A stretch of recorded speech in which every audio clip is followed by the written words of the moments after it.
ஆண்டவராய் இயேசு கிறிஸ்துவின் மகா பரிசுத்தமான நாமத்திற்கு ஸ்தோத்திரம் உண்டாவதாக. இன்றைய தினத்தில் நாம் பேசப் போகிறதான கர்த்தருடைய வார்த்தை,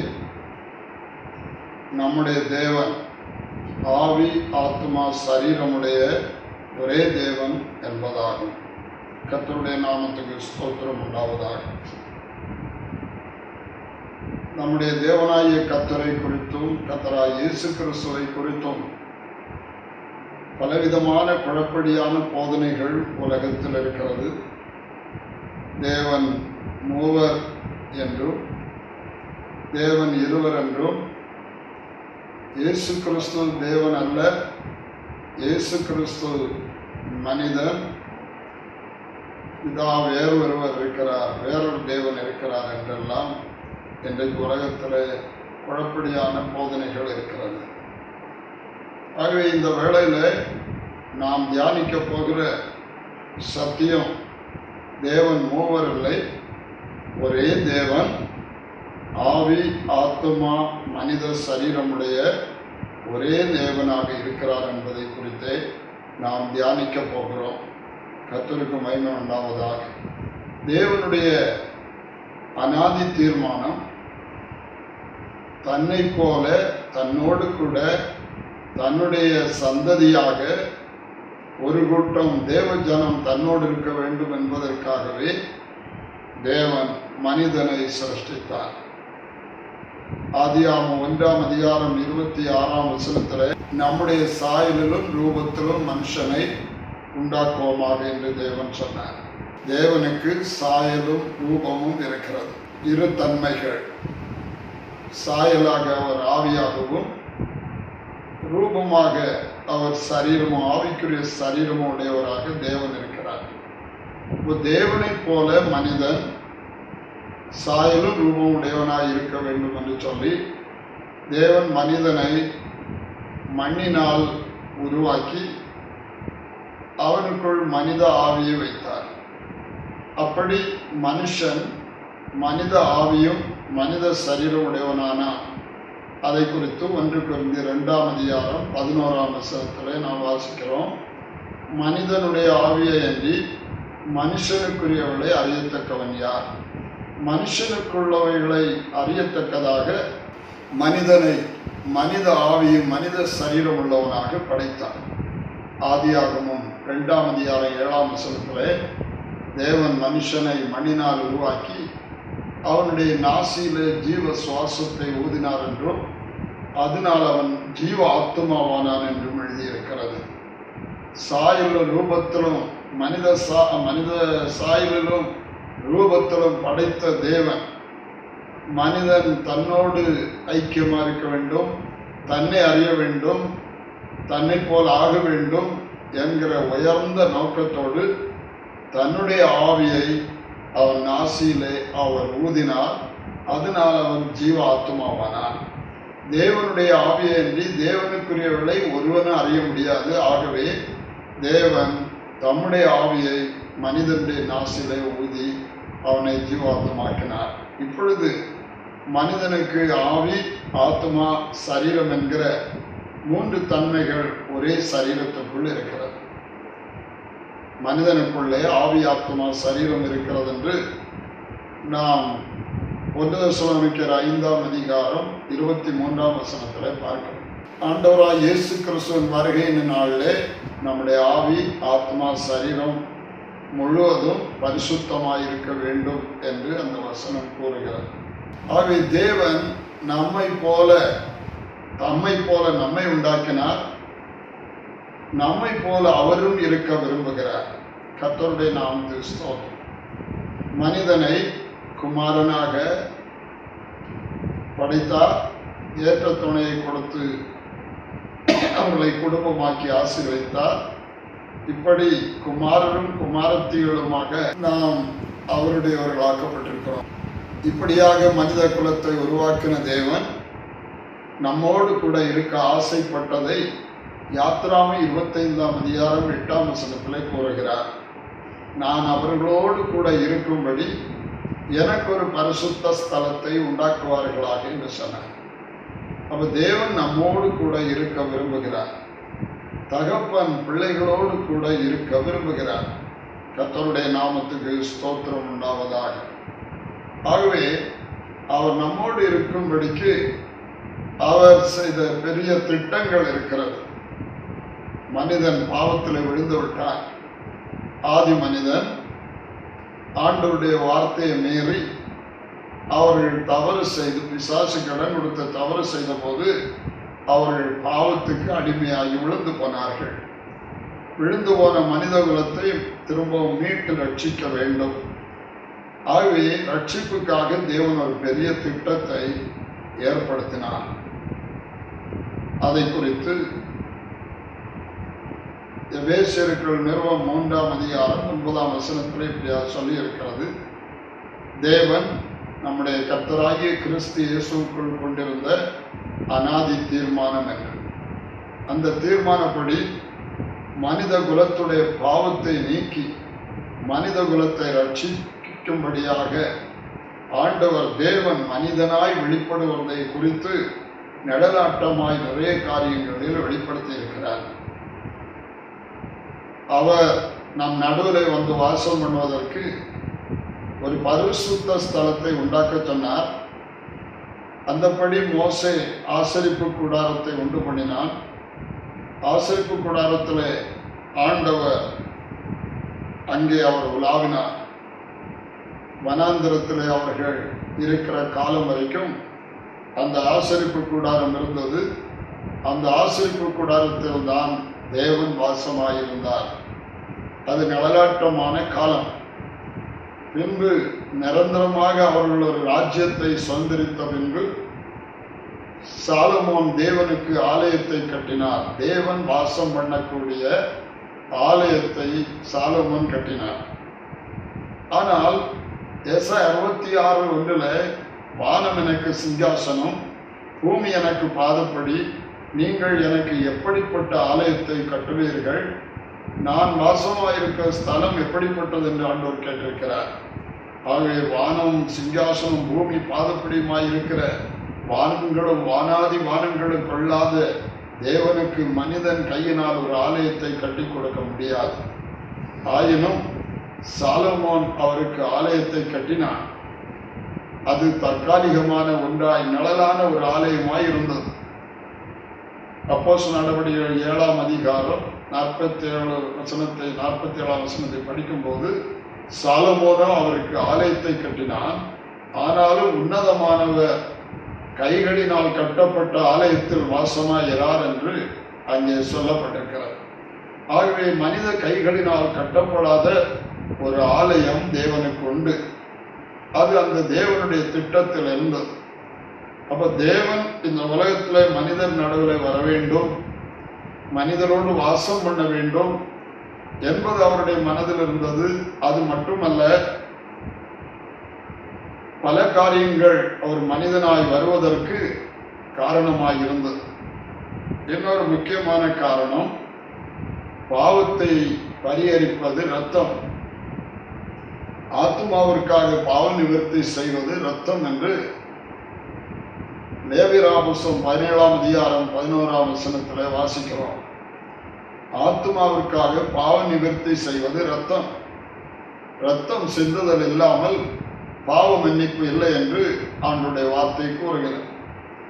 ஆகவே மனித குலத்தின் பாவத்தை போக்க அல்லது பிள்ளைகளுடைய பாவங்களிலிருந்து பிள்ளைகளை மீட்டெடுக்க அவர் மனிதனாய் வந்து ரத்தம் சிந்த வேண்டும் என்பது அவருடைய திட்டத்தில் இருந்தது. பிள்ளைகளுக்காக தான் உயிரை கொடுக்க வேண்டும், தான் உயிரை கொடுத்து மனித குலத்தை மீட்டெடுக்க வேண்டும் என்று தேவன் திட்டமிட்டார். அந்த திட்டப்படி தேவன் ஒரு மனித சரீரத்தை தனக்கென்று ஆயத்தப்படுத்தினார். அந்த சரீரம் அவர் வாசம் பண்ணும் ஆலயமாகவும் நமக்காக பலியாகி மீட்பை உண்டாக்கும் ஒரு பலியாகவும் காணப்பட்டது. அந்தபடி இயேசுவானவர் பெத்லகேமிலே, தாவீதின் ஊரிலே, எப்ராத்தா என்னப்பட்ட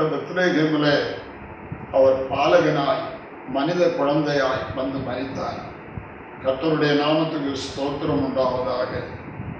ஹல்லேலூயா. இயேசுவானவர் 30 வயதான போது யோர்தான் நதிக்கு வந்தார். அங்கே யோவான் ஸ்நாபகன் ஞானஸ்நானம் கொடுத்து கொண்டிருந்தார். இயேசு வருகிற காட்சியை அவன் கண்டு, இதோ உலகத்தின் பாவத்தை சுமந்து தீர்க்கிற தேவ ஆட்டுக்குட்டி என்று அவன் அறிவித்தான். இயேசுவானவர் உலகத்தின் பாவத்தை சுமந்து தீர்க்கிற தேவ ஆட்டுக்குட்டி. ஆகவே இயேசுவுக்கு ஆட்டுக்குட்டியானவர் என்கிற பெயரும் இருக்கிறது. கர்த்தருக்கு மகிமை உண்டாவதாக.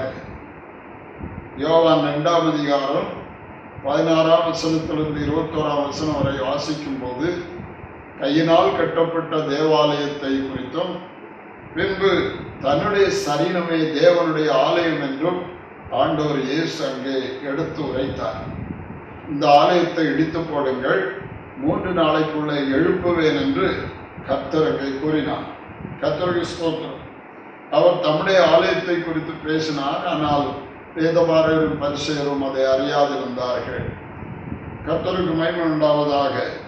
ஆகவே இயேசுவானவர் தேவனுடைய ஆலயமாக காணப்பட்டார். தேவனால் உருவாக்கப்பட்ட ஒரு மனித ஆலயமாக இயேசு இருந்தார். கர்த்தருக்கு ஸ்தோத்திரம். தேவனுடைய ஆவியினால் பரிசுத்தமாய் புருஷ சித்தம் இல்லாமல் கன்னி மரியாளின் கர்ப்பத்திலே பரிசுத்தாவியினால் அவர் உருவாகி தேவனுடைய சரீரமாக அல்லது தேவனுடைய ஆலயமாக அல்லது தேவனுடைய வீடாக இயேசுவானவர் இந்த உலகத்தில் அவதரித்தார். மத்தேயு 1ஆம் அதிகாரம் 23ஆம் வசனத்திலே, ஏசாயா 7ஆம் அதிகாரம் 14ஆம் வசனத்திலே சொல்லப்பட்டபடி, இதோ ஒரு கன்னியை கர்ப்பவதியாய் ஒரு குமாரனை பெறுவாள், அவருக்கு இம்மானுவேல் என்று பெயரிடுவாள். இம்மானுவேல் என்பதற்கு தேவன் நம்மோடு கூட இருக்கிறார் என்று அர்த்தமாம் என்று எழுதியிருக்கிறபடி ஆண்டவர் இயேசுவானவர் இம்மானுவேலாக தேவன் நம்மோடு கூட இருக்கிறவரானார். பரலோகத்தின் தேவன் பூலோகத்திலே மனிதர் நடுவிலே ஒரு மனித ஆலயத்தை சரீரத்தை எடுத்துக்கொண்டு அந்த சரீரத்தில் நடமாடும் தேவனாக நம் நடுவிலே அவர் காணப்பட்டார். கர்த்தருடைய நாமத்துக்கு ஸ்தோத்திரம் உண்டாவதாக. ஹல்லேலூயா. மனிதன் ஆவியாத்மா சரீரம் உடையவனானபடியால் தேவனும் மனிதனை போல இருக்க ஆசைப்பட்டுத்தான் அவர் மனிதன் ஆனார். தேவனுக்கு அவர் மனிதன் ஆகும் முன்னதாக அவருக்கு ஆவி ஆத்துமா சரீரம் உண்டு என்று வேதம் திட்டமாய் சொல்லுகிறது. அவர் ஆவி ஆத்துமா சரீரம் உள்ள தேவன். ஆதியாகமம் 6ஆம் அதிகாரம் 3ஆம் வசனத்திலே கர்த்தர் சொல்றார், என்னுடைய ஆவி என்றும் மனுஷனோடு போராடுவதில்லை என்று. கர்த்தருக்கு ஆவி உண்டு. 2ஆவதாக எபிரேயர்கள் நிருபம் 10ஆம் அதிகாரம் 38ஆம் வசனத்தில், ஒருவன் பின்வாங்கி போவானானால் அவன் மேல் என் ஆத்துமா பிரியமாயிராது என்று கர்த்தர் சொல்கிறார். ஆகவே கர்த்தருக்கு ஆத்துமாவும் உண்டு, ஆவியும் ஆத்துமாவும் உண்டு, அவருக்கு சரீரமும் உண்டு. ஆனால் இந்த உலகத்தில் அவர் மனித சரீரத்தில் இயேசுவாக பிறக்கும் முன்னதாக அவருக்கு மனித சரீரம் இல்லை. மனித சரீரம் அதற்கு முன்னாக இல்லை. ஆனால் சங்கீதம் 22:16 அவர் மனித சரீரம் எடுப்பதை குறித்தும் அவருடைய கைகளையும் கால்களையும் உருவ குத்துகிறதை குறித்தும் முன் அறிவிக்கப்பட்டிருக்கிறது. கர்த்தருடைய நாமத்துக்கு ஸ்தோத்திரம். ஆகவே அவர் மனித சரீரத்தை எடுக்கும் முன்னதாக ஆவியும் ஆத்மாவும் உடைய நபராக காணப்பட்டார். ஆவியும் ஆத்மாவும் உரியவராயிருந்தார். அப்படி என்றால் ஆவியும் ஆவிக்குரிய சரீரமுடைய தேவனாக அவர் இருந்தார். ஆதியாகமம் 1:26 சொல்லப்பட்டபடி சாயலும் ரூபமும் உடையவராக ஆவியும் ஆவிக்குரிய சரீரமுடைய தேவனாக காணப்பட்டார். அந்த ஆவியும் ஆவிக்குரிய சரீரம் தான் ஆவியும் ஆத்மாவும் ஆகும். கர்த்தருடைய நாமத்துக்கு ஸ்தோத்திரம். ஆனால் அவர் மனித சரீரத்தை எடுத்து நம்மை போலாக விரும்பினார். விரும்பினபடி அவர் மனித சரீரத்தை எடுத்து இந்த உலகத்தில் பாலகனாய் பிறந்தார். கர்த்தருடைய நாமத்துக்கு ஸ்தோத்திரம். ஆயினால் சங்கீதம் 22:16 சொல்லப்பட்டது நிறைவேறிற்று. நாய்கள் என்னை சூழ்ந்திருக்கிறது, பொல்லாதவருடைய கூட்டம் என்னை வளைந்து கொண்டது, அவர்கள் என் கைகளையும் என் கால்களையும் உருவ குத்தினார்கள் என்று கர்த்தர் சொல்கிறார். கர்த்தருடைய கைகளையும் கால்களையும் தான் அவர்கள் உருவ குத்தினார்கள். 1 கொரிந்தியர் 2:7-8 வாசிக்கும் போது, தேவன் உலக தோற்றத்துக்கு முன்னே நம்முடைய மகிமைக்காக ஏற்படுத்தினதும் மறைக்கப்பட்டிருந்துமான ரகசியமாகிய தேவ ஞானத்தை பேசுகிறோம். அதை இந்த பிரபஞ்சத்தின் பிரபுக்களில் ஒருவனும் அறியவில்லை.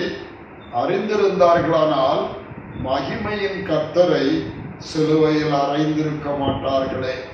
கர்த்தருடைய நாமத்துக்கு ஸ்தோத்திரம் உண்டாவதாக. மகிமையின் கர்த்தரைத்தான் அவர்கள் சிலுவையில் அறைந்தார்கள். அதாவது மகிமையின் கர்த்தர் மனித சரீரத்தில் இருந்தபோது, அவருடைய சரீரத்தில் கைகளையும் கால்களை அறைந்த போது மகிமையின் கர்த்தரைத்தான் அவர்கள் சிலுவையில் அறைந்தார்கள். ஆகையினால் தான் அப்போஸ்தலர் நடவடிக்கைகள் 20:28 அவருடைய தேவன் தம்முடைய சுய ரத்தத்தினாலே, சொந்த ரத்தத்தினாலே சம்பாதிக்கப்பட்ட சபை என்று எழுதியிருக்கிறது.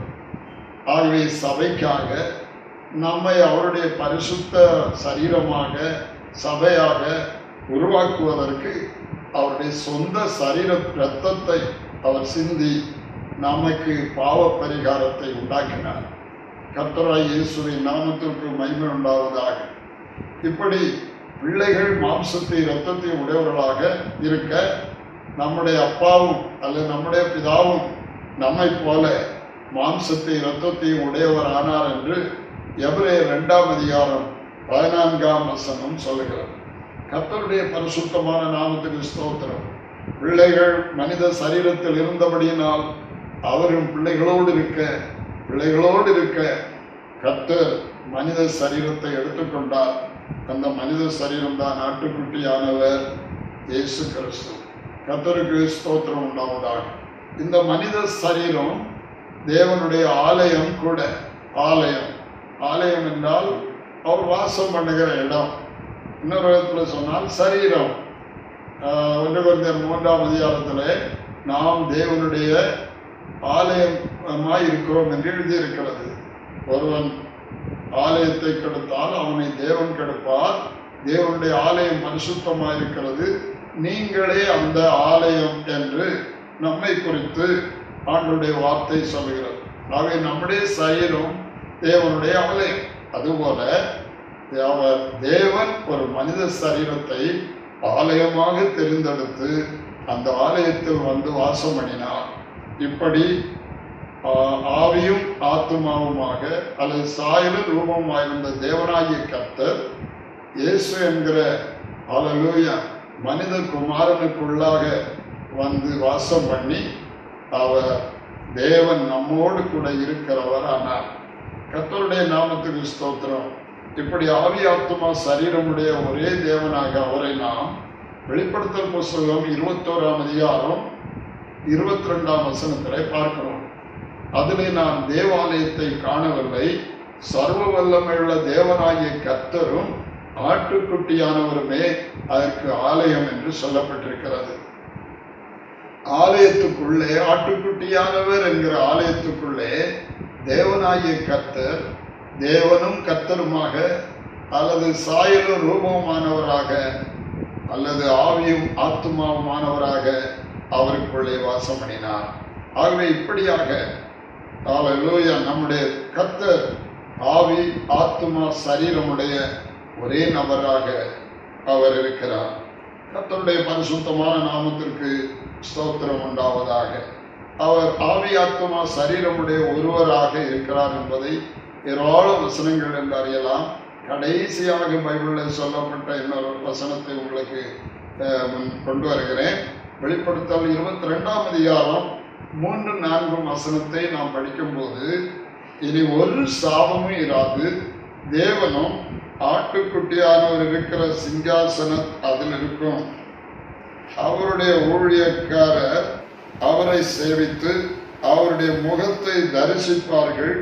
அவருடைய நாமம் அவர்களின் நெற்றிகளில் இருக்கும். பாருங்கள், தேவனும் ஆட்டுக்குட்டியான இருக்கிற சிங்காசனம் அதில் இருக்கும். தேவன் அவருடைய சாயலும் ரூபத்தில் இருந்த தேவனாகிய கர்த்தர் மனித சரீரத்தை எடுத்து ஆட்டுக்குட்டியானவராய் வந்து அந்த ஆட்டுக்குட்டியானவர் என்ற மனித சரீரம் பரிசுத்தமடைந்து மகிமை அடைந்த போது தேவனாகிய கர்த்தருடைய மகிமையின் சரீரமாக அல்லது மகிமையின் ஆலயமாக மாறி தேவனாகிய கர்த்தர் ஆவி ஆத்மா சரீரமுடைய ஒரே நபராக இருக்கிறார். சிங்காசனத்தில் தேவனும் ஆட்டுக்குட்டியானவருமாக அவர் ஒரே நபராக இருக்கிறார். கர்த்தருடைய நாமத்துக்கு ஸ்தோத்திரம். நம்முடைய தேவன் 3 பேராக தனித்தனியானவர்களாக தனித்தனி ஆட்களாக இல்லை. அது தவறான ஒரு போதனை. அது தெய்வத்துவத்தை குறித்த ஆழமான காரியங்களில் தெளிவில்லாததினால் உண்டான ஒரு தவறான போதனை. பெரியவர்களிடத்திலும் சில சின்ன மதிகேடு வந்துவிடும். கர்த்தருக்கு ஸ்தோத்திரம். அதுபோல உண்டான மதிகேடு தான் இந்த திருத்துவ போதனை, மூவர் என்கிற போதனை. தேவன் ஒருவராகவே இருக்கிறார்.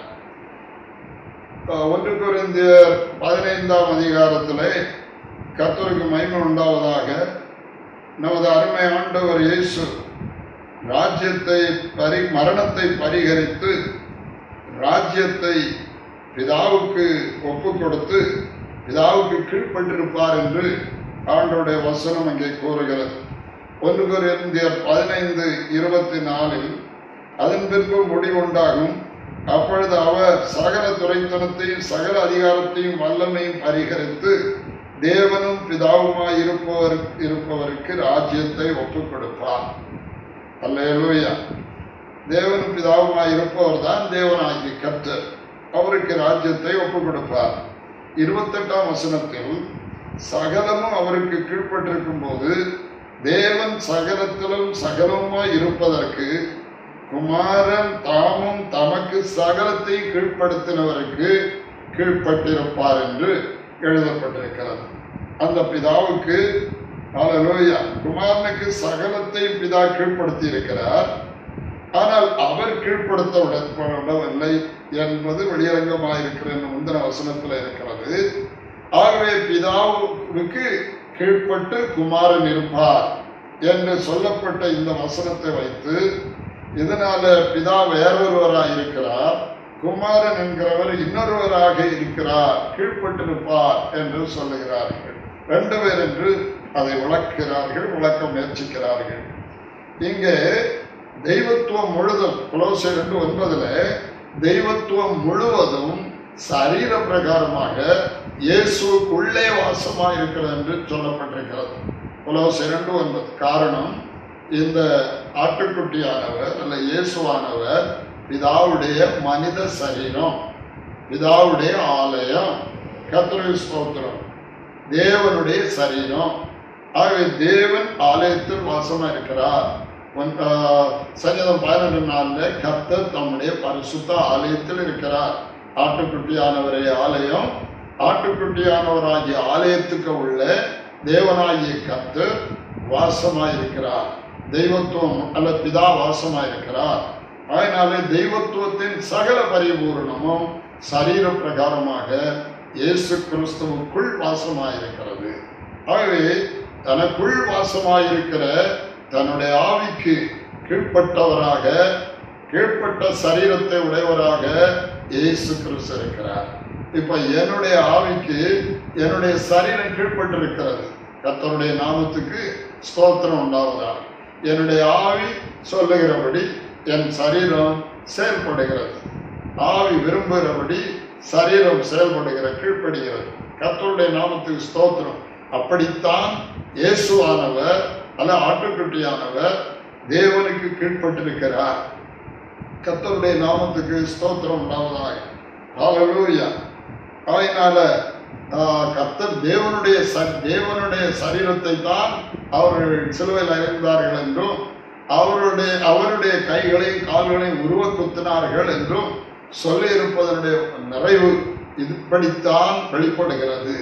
ஹல்லேலூயா. அவர் குமாரனாய் தேவனுடைய சரீரமாய் தேவனுக்கு கீழ்ப்பட்டிருக்கிறார். ஹல்லேலூயா. அவருக்குள் இருந்த தேவனாகிய கர்த்தரைத்தான் அவர்கள் சிலுவையில் அறைந்தார்கள். கர்த்தருக்கு ஸ்தோத்திரம். தேவனுடைய சொந்த மனித சரீரமானதுனாலதான் தேவனுடைய சுய ரத்தத்தினால் சபையை சம்பாதித்தார் என்று எழுதியிருக்கிறது. உயிர்த்தெழுந்து இயேசு கிறிஸ்துவே என்னென்றைக்கு ஸ்தோத்தரிக்கப்பட்ட சர்வத்துக்கு மேலான தேவனாக இருக்கிறார். ரோமர் 9:5. கர்த்தருடைய நாமத்துக்கு ஸ்தோத்திரம் உண்டாவதாக. பிதாவை இயேசு கிறிஸ்துவுக்கு வெளியே வேறொரு பிதாவை இந்த உலகத்தில் யாருமே காணப்போவதில்லை. சிலர் டிவி நிகழ்ச்சிகளிலே சொல்லுகிறார்கள், பிதா அங்கே வேறொருவர் இருந்தார், குமாரன் பிதாவிட்டு பேசுகிறவராய் வந்தார், ஆவியானவர் வேறொருவர் இருந்தார், இப்படியெல்லாம் சொல்லுகிறார்கள். இது கற்பனையை தவிர இது உண்மையான ரெவலேஷனோடு கூடிய சத்தியம் அல்ல. அல்லேலூயா. நமக்கு அறிவினால எடுக்கிற அர்த்தங்கள் இருக்கிறது, வெளிப்பாட்டினால் உள்ள அர்த்தங்கள் இருக்கிறது. வெளிப்பாடும் அறிவும் சரியாக இருக்கும் போது அது சத்தியமாக இருக்கிறது. நமக்கு ஆண்டவர் கொடுக்கிற ரெவலேஷனும் அங்கே எழுதப்பட்டிருக்கிற சத்தியமும் இல்லாதபடிக்கு ஒன்றுக்கொன்று இடர்களா இல்லாதபடிக்கு சரியாய் இருக்கும் போது அதுதான் உண்மையான போதனை. கர்த்தராகிய இயேசு கிறிஸ்துவின் பரிசுத்த நாமத்துக்கு மகிமை உண்டாவதாக. ஆகவே தேவனாகிய கர்த்தர் தேவனும் ஆட்டுக்குட்டியானவருமாக ஒரே நபராக வெளிப்படுத்தல் 22ஆம் அதிகாரம் 3-4 வசனத்துல இருக்கிறார். தேவனும் ஆட்டுக்குட்டியானவர் ஒரு நபர். வெளிப்படுத்தல் 21-22 சொல்லப்பட்டபடி அங்கே நான் தேவாலயத்தை காணவில்லை, சர்வவல்லமையுள்ள தேவனாகிய கர்த்தரும் ஆட்டுக்குட்டியானவருமே ஆலயம். சர்வவல்லமையுள்ள தேவனாகிய கர்த்தரும் ஆட்டுக்குட்டியானவரும் சேர்ந்துதான் ஆலயம். ஆகவே இயேசு கிறிஸ்துவுக்கு வெளியே ஒரு தேவனை உலகத்துல யாருமே பார்க்க போகிறதில்லை. யோவான் எழுதின சுவிசேஷம் 14ஆம் அதிகாரத்தில் ஆண்டவராய் இயேசு அப்போஸ்தலனாகிய பிலிப்பு ஆண்டவரிடத்துல பிதாவை எங்களுக்கு காட்டும், அது எனக்கு போதும் என்று சொன்னபோது ஆண்டவர் சொன்ன வார்த்தைகளை நாம் இங்கே யோவான் 14ஆம் அதிகாரத்திலே பார்க்கிறோம். இயேசு 7ஆம் வசனத்துல என்னை அறிந்தீர்களானால் என் பிதாவை அறிந்திருப்பீர்கள், இது முதல் நீங்கள் அவரை அறிந்தும் பிதாவை கண்டும் இருக்கிறீர்கள் என்றார். இயேசு கிறிஸ்துவை அறியும் போது அவன் பிதாவை அறிகிறானா, பிதாவை கண்டும் இருக்கிறானா? அடுத்த வார்த்தை, பிலிப்பு அவரை நோக்கி ஆண்டவரே பிதாவை எங்களுக்கு காண்பியும், அது எங்களுக்கு போதும் என்றார். இப்ப குமாரனாகிய உண்மை கண்டாச்சு, இனி பிதாவை எங்களுக்கு காட்டும் என்று பிலிப்பு இன்னும் புரியாமல், இயேசு சொன்னதை புரியாமல் இன்னும் பிதாவை எனக்கு காட்டும் என்று கேட்கிறார். கேட்கும் போதுதான் ஆண்டவர் அடுத்த வார்த்தையை சொல்லுகிறார். அதற்கு இயேசு, பிலிப்பு இவ்வளவு காலம் நான் உங்களுடனே கூட இருந்தும்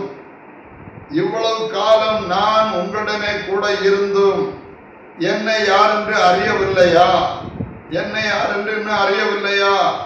என்னை கண்டவன் பிதாவை கண்டார். அப்படி இருக்க பிதாவை எனக்கு காண்பியும் என்று நீ எப்படி சொல்லுகிறாய் என்றார். பிதாவுடைய மனித சரீரம்தான் இயேசுவானவர். தேவன் மாம்சத்தில் வெளிப்பட்டார். தேவனாகிய கர்த்தர் மாம்ச சரீரத்தில் வெளிப்பட்டிருக்கிறார். 1 தீமோத்தேயு 3:16 தேவன் மாம்சத்தில் வெளிப்பட்டார் என்று சொல்லி இருக்கிறது. 2ஆம் நபர் மனித சரீரத்தில் வந்தார் என்று பைபிள் சொல்லவில்லை. தேவன் மாம்சத்தில் வெளிப்பட்டார். ஒரே ஒரு தேவன் தான் உண்டு. ஹல்லேலூயா. உபாகமம் 32ஆம் அதிகாரம் 33ஆம் வசனத்துல நானே அவர், என்னோடு கூட வேறு தேவன் இல்லை என்று அறிந்து கொள்ளுங்கள் என்று சொல்லுகிறார். நானே அவர் 40ஆம் வசனத்துல அவர் பூமியிலிருந்து நான் என்றைக்கும் ஜீவித்திருக்கிறவர் என்று சொல்லுகிறவர். என்றைக்கு ஜீவித்திருக்கிறவர் என்று வெளிப்படுத்தல் 1:17-18 ஆண்டவராகிய இயேசு கிறிஸ்து சொல்லுகிறார். அல்லேலூயா. நான் மரித்தேன், ஆனாலும் இதோ சதா காலங்களில் ஜீவித்திருக்கிறேன், சதா காலங்களும் உயிரோடு இருக்கிறேன், அல்ல என்றைக்கு ஜீவித்திருக்கிறேன் என்று சொல்லுகிறார். இவர் தான் அவர், அவர் தான் இவர், நானே அவர், என்னோடு வேறு தேவன் இல்லை, இரண்டாம் நபர் இல்லை என்று அங்கே சொல்லுகிறார். அது மட்டுமல்ல, ஏசாயா 43:10-11 சொல்லும் போது, எனக்கு முன் ஏற்பட்ட தேவன் இல்லை, எனக்கு பின் இருப்பதும் இல்லை, நானே கர்த்தர், என்னை அல்லாமல் இரட்சகர் இல்லை என்று சொல்லுகிறார். நான் தான் தேவன், நான் தான் இரட்சகர் என்று சொல்லுகிறார். தேவனும் இரட்சகரும் ஒரே நபர். அல்லேலூயா. ஏசாயா 45:15 இஸ்ரவேலின் தேவனும் இரட்சகருமாகிய நீர் மெய்யாகவே உம்மை மறைத்துக் கொண்டிருக்கிற தேவனாயிருக்கிறேன் என்று சொல்லப்பட்டிருக்கிறது. ஆம், தேவனும் பிதாவும் குமாரனும் ஒரே நபர். பிதாவும் அல்லேலூயா இரட்சகரும் ஒரே நபர்.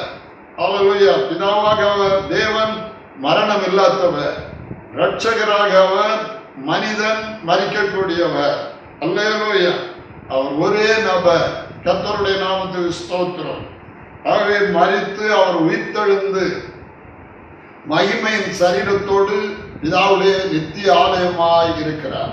ஆகவே இயேசுவை காண்கிறவன் பிதாவை காண்கிறான், இயேசுவை காண்கிறவன் பிதாவை காண்கிறான்.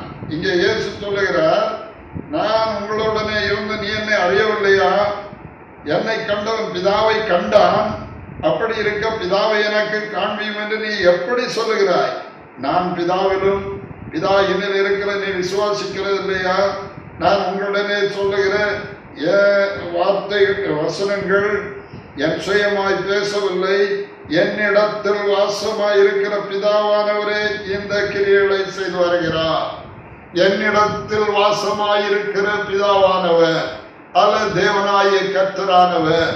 தேவனாய கர்த்தராக அவர் சாயலும் ரூபமான ஆவி ஆத்மாவான தேவன், அவர் பிள்ளைகளைப் போல ஒரு மன்னோடு இருக்க ஒரு மனித சரீரத்தை ஆலயமாய் எடுத்துக்கொண்டு ஆவி ஆத்மா சரீரம் உடையவரானார். இந்த மனித சரீரம் ஜெயித்து மகிமையடைந்த போது ஆவி ஆத்மா சரீரமுடைய ஒரே தேவனாக நம்முடைய தேவனாகிய கர்த்தர் இருக்கிறார், அல்லது கர்த்தராய் இயேசு கிறிஸ்து இருக்கிறார். கர்த்தருடைய பரிசுத்தமான நாமத்திற்கு ஸ்தோத்திரம். அவர் 3 பேராய் இல்லாமல் செயல்பட முடியுமா? முடியாதா? பிலிப்பியருக்கு 2ஆம் அதிகாரம் 1ஆம் அதிகாரம் பிலிப்பியர் 1ஆம் அதிகாரம் 27ஆம் வசனத்திலே அப்போஸ்தலனாகிய பவுல்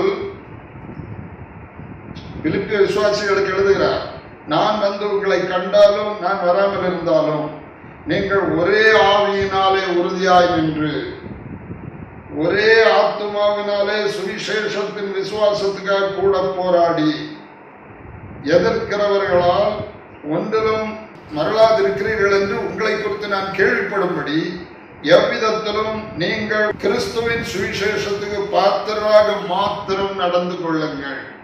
ஆவியிலே உறுதியாய் நில்லுங்கள், ஆத்மாவிலே சுவிசேஷத்துக்காக போராடுங்கள், சரீரத்திலே சுவிசேஷத்தில் பாத்திரமாக நடந்து கொள்ளுங்கள். ஒரே நேரத்தில் ஆவி செயல்படுகிறது, ஆத்மா செயல்படுகிறது, சரீரம் செயல்படுகிறது. அதே போல நம்முடைய தேவன் ஆவி ஆத்மா சரீரம் உடையவராய் இருக்கும் போது ஒரே நேரத்தில் அவருடைய ஆவி ஆத்மா சரீரம் செயல்படுகிறது. கர்த்தருக்கு ஸ்தோத்திரம். ஒரே மனித சரீரம், ஒரே ஆழத்துவம், ஆனால் ஆவி ஆத்மா சரீரமுடைய தேவன். திருத்துவ தேவன் என்று சொல்வது தவறான போதனை. 3 பேர் உண்டு என்கிற நம்பிக்கையினால் தான் அல்லேலூயா இயேசு சொன்னார், இயேசு சொன்னார் என்று சொல்லி பிதாகுமாரன் பரிசுத்தாவியின் நாமத்திலே என்று அந்த பட்ட பெயரிலே ஞானஸ்நானம் கொடுக்கிறார்கள். கர்த்தருடைய நாமத்துக்கு ஸ்தோத்திரம் உண்டாவதாக. 3 பேர் இல்லை, ஒரே நபர் தான். ஆழத்துவத்தில் அவர் ஒருவர் தான். 3 ஆழத்துவம் உண்டு என்று சொல்கிறார். இல்லை, 3 ஆழத்துவம் இல்லை, 3 மகிமை.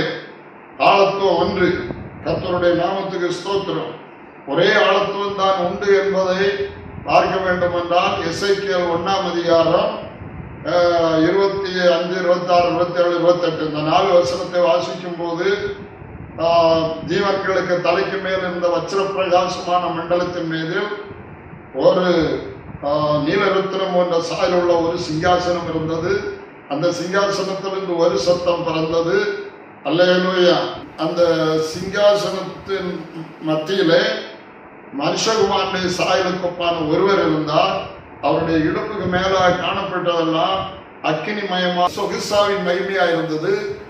அவருக்கு இடுப்பு கீழான பாகம் எல்லாம் அக்கினிமயமா இருந்தது. அவரை சுற்றிலும் மழை பெய்ய நாளிலே வானவில் எப்படி இருக்கிறதோ அவரை சுற்றிலும் இந்த பிரகாசம் அப்படி இருந்தது. இதுவே கர்த்தருடைய மகிமையின் சாயலுக்குரிய தரிசனமா இருந்தது. ஒரே ஆள் ரூபம், ஒரே நபர், ஒரே சத்தம், ஒரே சிங்காசனம். இதுதான் ஒரு விசை பரிசுத்தவான்களுக்கு ஒப்புவிக்கப்பட்ட விசுவாசம். என்ன என்று உனக்கு வேறு தேவர்கள் உண்டாயிருக்க வேண்டும் என்று சொன்ன தேவனுடைய அந்த பிரதான கட்டளை நாம் மீறக்கூடியவர்களாக இருக்கக்கூடாது. அந்த பரிசுத்தவான்களுக்கு ஒரு விசை ஒப்புவிக்கப்பட்ட விசுவாசத்தில் நிற்க வேண்டும். விசுவாசத்திற்காக தைரியமாய் போராட வேண்டும். அல்லேலூயா. அப்போஸ்தலனாகிய பேதுரு 2 பேதுரு 1ஆம் அதிகாரம் 1ஆம் வசனத்திலே நம்முடைய தேவனும் நம்முடைய இரட்சகருமாயிருக்கிற இயேசு கிறிஸ்துவின் நீதியால் எங்களை போன்ற இந்த அருமையான விசுவாசத்தை பெற்றுக்கொண்ட தேவ பிள்ளைகளுக்கு எழுதுகிறதாவது என்று தொடங்கி அந்த நிருபத்தை எழுதுகிறார். அப்போஸ்தலனுடைய நிருபம் யாருக்கு எழுதப்பட்டுகிறது? இயேசு கிறிஸ்து தேவனும் அவர்தான், இரட்சகரும் அவர்தான் என்ற இயேசு கிறிஸ்து தான் என்ற அருமையான விசுவாசத்தை பெற்றவர்களுக்குத்தான் இந்த நிருபங்கள். ஆண்டவராய் இயேசு கிறிஸ்து தேவன் மூவராய் இருக்கிறார் என்கிற அந்த தவறான ஒரு சின்ன அறிவு அது பெரிய குழப்பத்தை உண்டாக்கி வைத்து திருத்துவ போதனை உருவாக்கி இருக்கிறது. அதனால்தான் அவர்கள் இயேசு மூவர் உண்டு என்கிற நம்பிக்கையினால்தான் இயேசு அப்படி சொல்லியிருப்பார் என்று அனுமானித்து இயேசு சொன்னார் சொல்லி பிதாகுமாரன் பரிசுத்தாவின் நாமத்தில் ஞானஸ்நானம் கொடுத்தார்கள். ஆனால் அப்போஸ்தலர்கள் யாராவது ஒரு இடத்திலேயாவது பரிசுத்தாவி ஊற்றப்பட்ட பின்பாவது முன்னையாவது பிதாகுமாரன் பரிசுத்தாவின் நாமத்தில் என்று ஒரு இடத்தில் அவர்கள் ஞானஸ்நானம் கொடுத்ததை யாராவது சுட்டிக்காட்ட முடியுமா? அல்லேலூயா. ஒரு இடத்தில் கூட சொல்லப்படலையே. ஆனா அப்போஸ்தலர்கள் எல்லாரும் கர்த்தராகிய இயேசு கிறிஸ்து நாமத்தில் தானே ஞானஸ்நானம் கொடுத்திருக்கிறார்கள். கர்த்தராக பிதா, இயேசுவாகவர் குமாரன், கிறிஸ்துவாகவர் ஆவியானவர். பிதா குமாரன் பரிசுத்தாவின் நாமம் கர்த்தராகிய இயேசு கிறிஸ்து. ஹல்லேலூயா. தேவன் ஒருவரே, தேவன் இரட்சகர் ஒருவரே. ஹல்லேலூயா. தேவன் அவர் இயேசு கிறிஸ்து தேவனாகவும் இரட்சகராகவும் இருக்கிறார். ஒரே நபராக இருக்கிறார். தேவனும் ஆட்டுக்குட்டியானவருமாய் இருக்கிறார். இரட்சகராக ஒரு ஆட்டுக்குட்டியானவர். வெளிப்படுத்தல் 22:3 தேவனும் ஆட்டுக்குட்டியானவருமாக நம்முடைய கர்த்தராகிய இயேசு கிறிஸ்து இருக்கிறார். இதுதான் அருமையான விசுவாசம். இதுதான் பரிசுத்தவான்களுக்கு ஒரு விசை ஒப்புவிக்கப்பட்ட விசுவாசம். இதுதான் அப்போஸ்தலருடைய விசுவாசம். இதுதான் இயேசு தம்முடைய சீஷர்களை கற்பித்த விசுவாசம். இதுதான் பரிசுத்தவான்கள் யாவருக்கும் ஆண்டவர் கொடுத்த ஹல்லேலூயா ஒரே விசுவாசம். கர்த்தருடைய நாமத்துக்கு ஸ்தோத்திரம். கர்த்தருடைய ஸ்தோத்திரம். யூதா 3ஆம் வசனத்திலே பரிசுத்தவான்களுக்கு ஒரு விசை ஒப்புவிக்கப்பட்ட விசுவாசத்திற்காக நாம் தைரியமாய் போராட வேண்டும் என்று எழுதி உணர்த்துவது எனக்கு நலமாக கண்டது சொல்கிறார். கர்த்தருடைய வருகை குறித்து எழுத வாஞ்சித்த யூதா அப்போஸ்தலனுக்கு ஆண்டவர் அங்க சொல்றார், வருகை குறித்து எழுதுறத பார்க்கலாம். வருகையின் காலத்துல விசுவாசத்தை காண்பாரோ, மனுஷகுமாரன் உண்மையான விசுவாசத்தை காண்பாரோ. ஆயினால பரிசுத்தவான்களுக்கு ஒரு விசை ஒப்புவிக்கப்பட்ட விசுவாசத்துக்காக தைரியமாய் போராட எழுதி உணர்த்து என்று சொல்கிறார். கர்த்தருடைய நாமத்துக்கு ஸ்தோத்திரம். அருமையான தேவ ஜனமே, ஹல்லேலூயா, ஹல்லேலூயா. தேவன் ஒருவர், அவர் 3 மகிமைகளை உடைய ஒரே நபராக இருக்கிறார். ஆவி, ஆத்மா, சரீரம். ஒரு மனித சரீரம். ஒரு மனித சரீரத்தில் தெய்வத்துவம் முழுதும் வாசமாயிருக்கிறது. ஆகவே தேவனை காண வேண்டுமானால் இயேசுவை தான் காண வேண்டும். ஏனென்றால் இயேசு பிதாவுடைய மனித சரீரம். நம்மை போல இருக்க, நம்மோடு வந்த அவர் இருக்க எடுத்துக்கொண்ட மனித சரீரம். மனித சரீரத்தில் இருக்கிற தேவன், மனித சரீரத்தில் இருக்கிற பிதா. ஹல்லேலூயா. அவர் நம்முடைய கர்த்தராய் இயேசு கிறிஸ்து. அதனால் தான் 1 யோவான் 2ஆம் அதிகாரம் 23ஆம் வசனத்துல, 2ஆம் அதிகாரம் 23ஆம் வசனத்துல, குமாரனை மறுதலிக்கிறவன் பிதாவை உடையவன் அல்ல, குமாரனை அறிக்கையிடுகிறவன் பிதாவையும் உடையவனாயிருக்கிறான். குமாரனை குறித்து, இயேசு கிறிஸ்துவை குறித்து வேதம் சொல்லுகிற எல்லாவற்றையும் ஒருவன் அறிக்கையிட வேண்டும். அப்படி அறிக்கையிடாதவன் பிதாவை உடையவன் அல்ல. ஒரு கூட்டம் நாங்கள் பிதாவை உடையவர்களாக இருக்கிறோம் ஹல்லேலூயா என்று சொல்லி இயேசு கிறிஸ்து தேவன் அல்ல என்று சொல்கிறார்கள். அவர்கள் குமாரனை மறுத்து, அவர்கள் பைபிள் சொல்லுகிற இயேசு கிறிஸ்துவை பற்றி பரிசுத்த வேதாகமம் கூறுகிற எல்லா காரியங்களையும் அவர்கள் ஏற்றுக்கொள்ளாமல் இருக்கிறதுனால் நாங்கள் பிதாவை யெகோவாவை உடையவர்களாக இருக்கிறோம் என்று அவர்கள் சொன்னாலும் அவர்கள் யெகோவாவை உடையவர்கள் அல்ல, அவர்கள் பொய்யர். ஆனால் குமாரனை அறிக்கை இடுகிறவன் பிதாவையும் உடையவனாயிருக்கிறான். குமாரனாய் இயேசு கிறிஸ்துவை குறித்து பரிசுத்த வேதாகமம் என்ன சொல்லுகிறதோ அதெல்லாவற்றையும் ஏற்று அறிக்கையிடுகிறவன் பிதாவை உடையவனாயிருக்கிறான். காரணம், தெய்வத்துவத்தின் சகல பரிபூர்ணமும் பிதாவும் அவருக்குள்ளேதான். அல்லேலூயா, அல்லேலூயா. கர்த்தராகிய இயேசு கிறிஸ்துவுக்கு மகிமை உண்டாவதாக. ஆகவே கர்த்தராகிய இயேசு கிறிஸ்துவின் வருகையை நெருங்கி வருகிற இந்த கடைசி நாட்களில் பரிசுத்தவான்களுக்கு ஒரு விஷயம் ஒப்புவிக்கப்பட்ட இந்த அருமையான விசுவாசத்தில் தெளிவடைந்து கொண்டு கர்த்தராகிய இயேசு கிறிஸ்துவின் மகிமையை மணவாட்டியாய் நாம் அடையும்படிக்கு அவரை மகிமையின் கர்த்தராக, அல்லது இயேசுவை மகிமையின் பிதாவாக நாம் அறிந்து கொள்ள நமக்கு பிரகாசம் உள்ள மனக்கண்களை தேவன் கொடுப்பாராக. ஆகவே இயேசு கிறிஸ்து தேவனாகிய கர்த்தருடைய சொந்த மனித சரீரமாயிருப்பதனால், தேவனாகிய கர்த்தர் தான் பிதா, அவருடைய சொந்த மனிதனா சரீரமாக இயேசு இருப்பதனால் மகிமை அடைந்த இயேசு கிறிஸ்து நித்திய பிதாவாக இருக்கிறார்.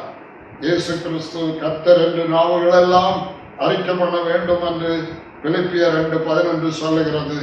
இயேசு கிறிஸ்து கர்த்தர் என்று நாவுகள் எல்லாம் அறிக்கையிட வேண்டும். 2 கர்த்தர் இல்லை, 3 கர்த்தர் இல்லை. ஹல்லேலூயா. இஸ்ரவேலே கேள், நம்முடைய தேவனாய் கர்த்தர் ஒருவரே கர்த்தர்.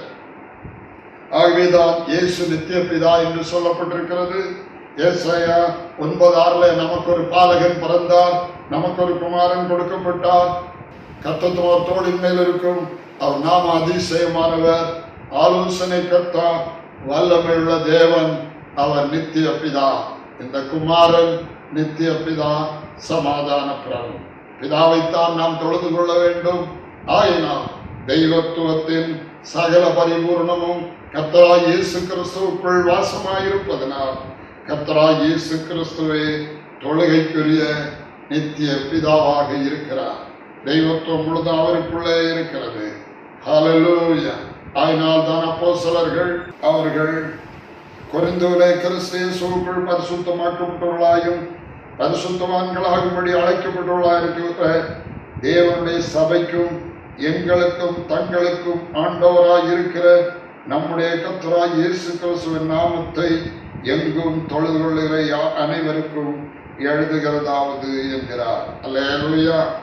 கர்த்தராகிய இயேசு கிறிஸ்துவின் நாமத்தை எங்கும் தொழுது கொள்ளுகிறவர்களுக்கு தான் இந்த நிருபங்கள், பேதுரு எழுதினாலும் சரி, பவுல் எழுதின நிருபங்களானாலும் சரி, இந்த அருமையான விசுவாசத்தை பெற்றவர்களுக்கு தான் எழுதப்பட்டிருக்கிறது. ஆகவே கர்த்தராகிய இயேசு கிறிஸ்துவே நித்திய பிதாவாய் தொழுகைக்குரிய ஒரே தேவனாக இருக்கிறார். ஆமென். இந்த செய்தியை கேட்ட உங்கள் யாவருடைய மனக்கண்களையும் கர்த்தர் திறப்பாராக. அப்போஸ்தல விசுவாசத்துக்கு உங்களை திரும்பி வர செய்வாராக. இயேசு கிறிஸ்துவின் நாமத்தில் ஞானஸ்நானம் கொடுக்கிற பரிசுத்தவான்களை, தேவ பிள்ளைகளை துருபதேசம் என்று சொல்லி எதிராய் செயல்படாதிருப்பீர்களாக. ஆண்டவர் அப்படி செய்வார்கள் என்று யோவான் 16ஆம் அதிகாரத்தில் சொன்னார். அப்போஸ்தலத்தில் உங்களை கொலை செய்வன் தான் தேவனுக்கு தொண்டு செய்வன் என்று எண்ணப்படும் காலம் வரும். உங்களை ஜெபாலயங்களுக்கு புறம்பாக்குவார்கள் என்றெல்லாம் இயேசு அப்போஸ்தலத்திலே சொன்னார். அப்போஸ்தல விசுவாசத்தின்படி ஞான ஸ்நானம் கர்த்தராகிய இயேசு கிறிஸ்து நாமத்திலே கொடுத்து இயேசு கிறிஸ்துவோடு மணவாளன் இயேசு கிறிஸ்துவோடு மணவாட்டி சபையை இணைத்து விடுவதுதான் ஞான ஸ்நானம். அதனால அப்போஸ்தலர்கள் கர்த்தராகிய இயேசு கிறிஸ்து நாமத்திலே ஞான ஸ்நானம் கொடுத்தார்கள். நீங்கள் எல்லாரும் அப்படியே கொடுங்கள். அல்லேலூயா. அப்படி கொடுக்கிறவர்களை அவன் இயேசு நாமக்காரன், நீங்க இயேசு நாமக்காரன்னு சொல்றது ரொம்ப சந்தோஷமான காரியம். காரணம் அது பாக்கியம். அது ஒன்லி ஜீசஸ், ஒன்லி ஜீசஸ். அதாவது பிதாவை மறுதலிக்கிறவர்கள், இயேசு கிறிஸ்துவை மட்டும் சொல்றவங்க, பிதாவை மறுதலிக்கிறவங்க என்று சொல்லி தவறாய் போதிக்காதீங்க, சொல்லாதீங்க. குமாரனை அறிக்கையிடுகிறவன், இயேசு கிறிஸ்துவை அறிக்கையிடுகிறவன் பிதாவையும் உடையவனாய் இருக்கிறான். அல்லேலூயா. இயேசு கிறிஸ்துவுக்கு உள்ளதான் எல்லாம். அவருக்கு வெளியே ஒரு பிதாவை நீங்கள் காண்பீர்களானால் நிச்சயமாய் இடறி போவீர்கள், தோற்று போவீர்கள். கர்த்தர் உங்கள் மனக்கண்களை திறப்பாராக. கர்த்தர் உங்கள் யாவரையும் ஆசீர்வதிப்பாராக. ஆமென், ஆமென்.